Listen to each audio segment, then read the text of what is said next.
I do not know much about international law, but every person who has to dabble in public affairs inevitably comes up against it and has to take the advice of experts full stop. I have a vague recollection that connected with this idea of international law there were at various times in the history of Europe concepts like the Holy Alliance, a certain number of countries binding themselves together for various reasons against other countries or other forces which did not go along with other their thinking full stop. That of course is contrary to the very concept of internationalism full stop. Today we see certain tendencies of the revival of holy alliances full stop. They are not called by that name, but certain groups of nations function more or less on the basis of the Holy Alliance idea. Full stop. They consider themselves the center of the world and expect other countries to fall in line. Full stop. This may have some justification, but it does put these other countries in an embarrassing position. Full stop.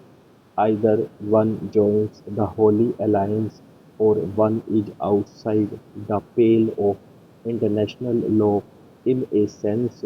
Full stop.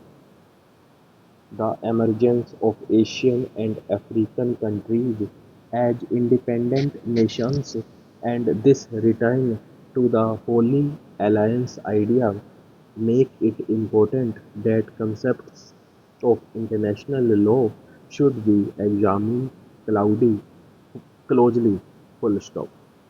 Let us take the United Nations. Full stop.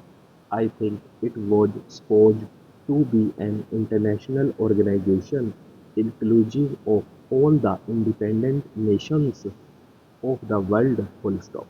There is a tendency, however, to regard it as something less than that, a tendency which I suppose emanates from the Holy Alliance idea. Full stop. This in time has affected other problems also. Full stop. Politicians and statesmen who discuss such problems are naturally influenced by their political approach, and so we do not get what might be called a scholarly objective estimate. Full stop. Further, it so happens that what we generally get is the non-Asian or non-African side. Full stop. I respect that side, but it is possible that the scholars of that persuasion might not bear in mind some aspects which would be obvious to Asian scholars and jurists. Full stop. Therefore, it is desirable that the various aspects of international law should be considered objectively and in a scholarly manner by the eminent lawyers and jurists of Asia and Africa. Full stop. Nowadays, many words and phrases are used, the dictionary meaning and significance of which have changed completely in the hands of politicians, that is, people of my tribe.